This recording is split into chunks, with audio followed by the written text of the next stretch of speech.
This is Pete Moore on Halo Talks NYC. I have the pleasure of introducing my SoulCycle instructor, my fitness witness, and good friend by way of Greenville, South Carolina, somehow got transported to El Segundo, and now is serving as the Madonna entering your living room over the podcast. Get ready for Sumner Leigh Hanna. Thank you for coming on the show. Holy moly, what an intro. How's that? Holy moly. That's a good intro, right? That was a lot. That was a lot. Okay, so you and I have known each other now for like 7 years. I used to go to Bike 10, and every time you did a class, I was in the class. So I came up to you and I said, look, if I had a playlist, it's same as what you would make. If you want to do this type of BPMs, like that's what I want to do. So I basically changed my fitness regimen and my routine and my time to when you were teaching, and thankfully you came back and we've reconnected. And it's an important part of my life. And I think a lot of people that do boutique fitness and have an affinity with a brand, it's usually with a person and an instructor they follow, and then they like the rest of the brand and what that brings. So why don't you just give your quick background, and then I want to just talk with you about the psychology of the new normal and how you think things are going to kind of play out. Yeah, I love it. Well, first of all, thank you. I'm blushing. That makes me so happy. And I love having you in class. My background, you want me to just kind of take you through my journey of... I think it's important. Yeah, for sure. It's kind of brought me to where I am. So I think it's important to know my journey. As you did, I grew up playing soccer at a very young age. I also danced professionally at a really young age. I was in a few different dance companies that traveled all over the US. So I was dancing with very well-known choreographers and teachers, and came out to LA during the summers and trained for national titles. So I was very active dancing my whole life. At 18, I moved to LA, went to the FITM, the Fashion Institute of Design and Merchandising, worked in that industry for a handful of years, and then fell back into professional dancing. I knew at that age that if I wanted to dance, that was probably the right time to get back into it, and was also teaching fitness as a side gig at the same time to get extra money. In what modality? I was teaching cardio bar, which is basically a ballet workout on track. Oh. So you're on a ballet. Yeah. No, we invested in Extend Bar. Yeah. Super similar. Yeah, I'm familiar with cardio bar. And then I taught JJ Dancer, which is like a dance cardio workout. Oh my God, I know JJ No, Dancer. you don't. Yeah, I saw, in Beijing. Yeah. I used to teach at the Space Cycle opening. Yeah. That's a small world. Oh my God. He's great. Crazy. And then Small world. We never talked about that. Also, I didn't know you played soccer until now. So where we are on the podcast. Learn something new. It's good stuff. So let's talk about, did SoulCycle find you, or did you find them? My best friend took me into a class. I don't even know what year it was, but I took Sonny's class in Santa Monica and then kind of fell in love with it. You know, obviously, and kind of moving out into the dance world, SoulCycle still gave me that like performing aspect of teaching a class. So I fell in love with it, started taking class, and one of the instructors said, "Hey, I think you should audition. You're a perfect fit." The rest is history. Here I am, 7.5 years later, still teaching SoulCycle. Awesome. Yeah. So, obviously when you started, there used to be a small number of studios, whether it's SoulCycle or just any other, cult following. The classes were probably waitlisted. You're probably coming in saying like, hey, I'm doing like the equivalent of, a Broadway performance basically. And I'm preparing for it as if it's, live entertainment. Right. And now obviously you've had all this time off. You've got other interests. You got other ways to generate relationships and money. And then, so how is like the boutique centers, how have the locations kind of changed what they represent for you? Or to me, it's kind of SoulCycle is like Madison Square Garden, and like you're like the artist. Yeah. And it used to be SoulCycle kind of comes with the artist. So do you think like there's a way to rebundle this, or do you think like we're in like this new normal of almost like Uber drivers, like we're like all professional Uber drivers. We're going to do whatever we want in fitness and let it kind of lead our path. Yeah, that's interesting. You mentioned having a small number of studios in the very beginning, and I think it grew at a very fast pace when our leadership changed. So the original founders handed it over, and someone else came in. Her name was Melanie, and she opened way too many studios. We became a Starbucks. We were on every corner. And we were at the height of the height, though. So all the studios were doing well. Like you said, classes were sold out. It was awesome. And then the pandemic hit, and it's like we haven't really bounced back. I feel like people found their other workouts. They either can motivate themselves to do the at-home workouts, or they have found other group workouts that they now like better. Right. You think that people would cycle to other workouts and other people would cycle to, not like somewhat of like a pun, but they would cycle back through as well. But there's obviously been a lot of choices that people have made, whether it's they bought a SoulCycle or Peloton bike, or they've got some other connected fitness unit. And maybe there's, hey, I invested this much, like I might as well try and get a little more out of it.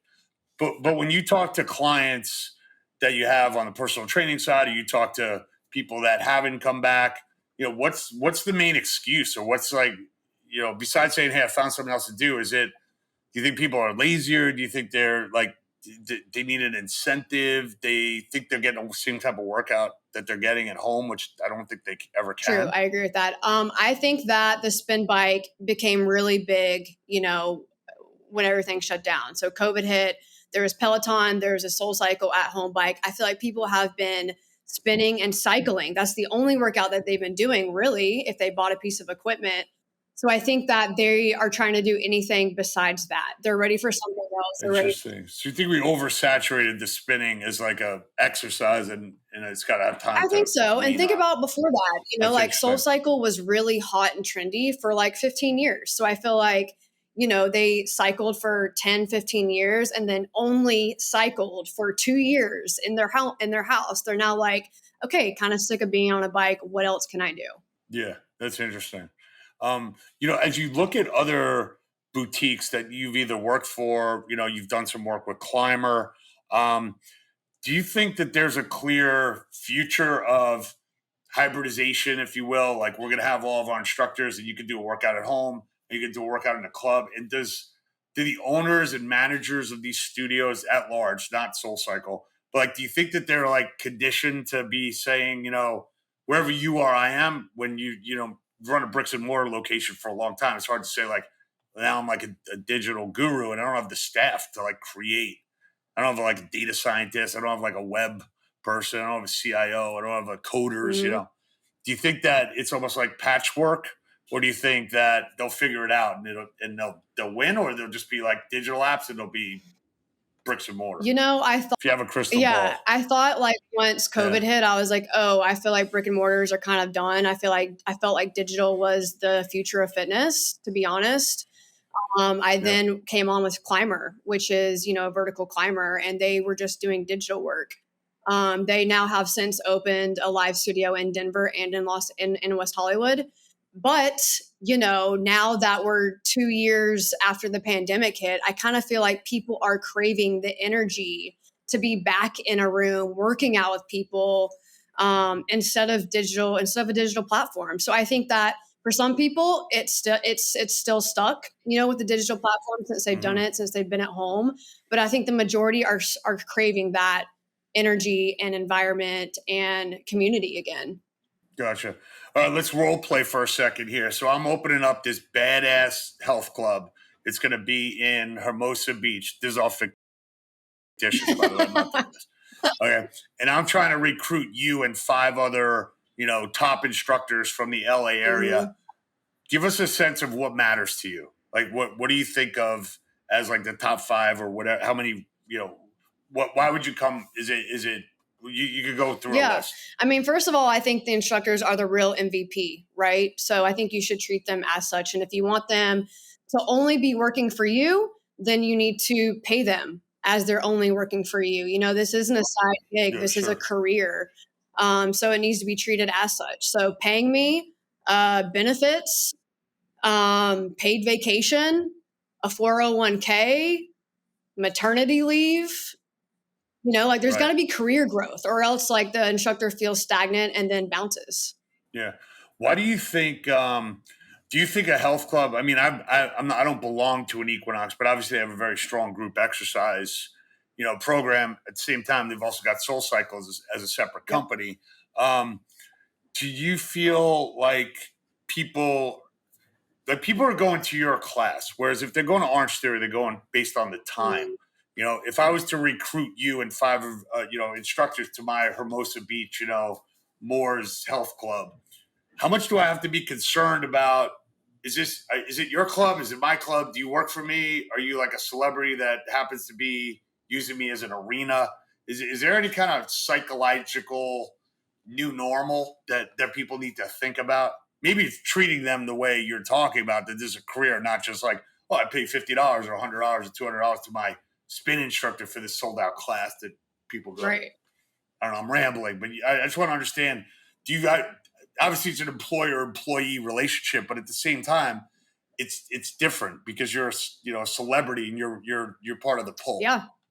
Yeah. So Sorry. What was the question? I don't really know what the question was. I guess are we, even though I'm hiring you and this team of instructors, do we have, is it maybe not an employer employee relationship? Are we almost like in a joint venture or a partnership, or how do you think about who you'd be working I mean, for? I still think of it as an employee-employer kind of relationship, Okay. like I come in and, I'm still an employee, so I still respect the people in that way, shape, or form. I don't have personally, I don't think that I'm better than any other instructor. So I don't have that kind of mentality of like, I deserve these time slots. You don't, I feel like that's, you got to stay humble, got to stay grounded. Yeah, I hear you.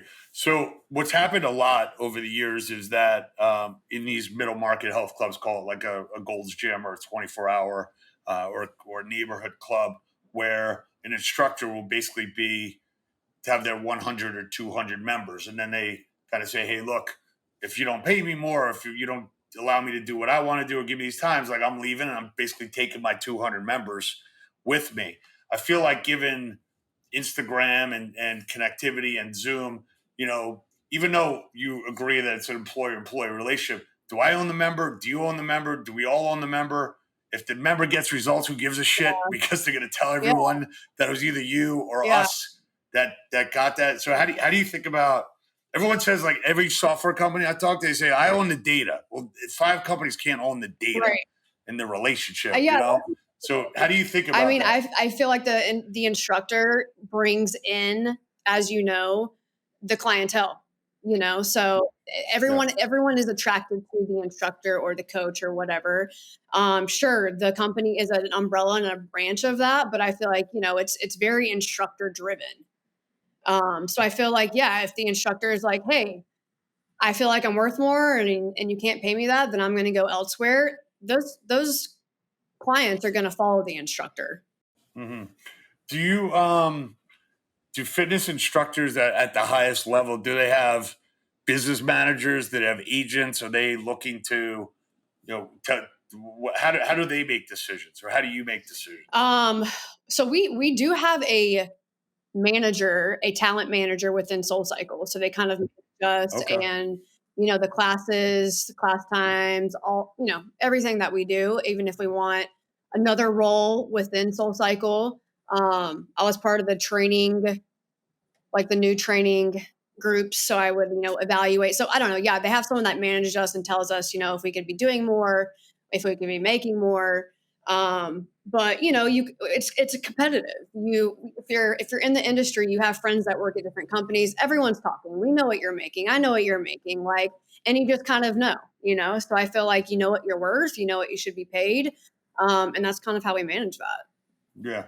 So do you see, going forward over the next couple of years, that these studios will kind of like ride out the storm, and then there'll be a new fresh group of people that get exposed to a soul cycle, a cardio bar, club Pilates? Or do you think that naturally happens, or you think there's got to be some marketing campaigns, which I feel like studios are so boutique and like exclusive, or they thought they Right. were, that it's like the field of dreams. Like if you build it, they'll come, and it's just going to be a matter of time before everyone Yeah, resumes the that new way. And you normal. know that, like, we didn't have to market specifically SoulCycle, speaking from experience. We didn't have to market SoulCycle. There was buzz around it. People wanted to come. There were wait lists. It was a thing. But yeah, now that the world is different, we need marketing.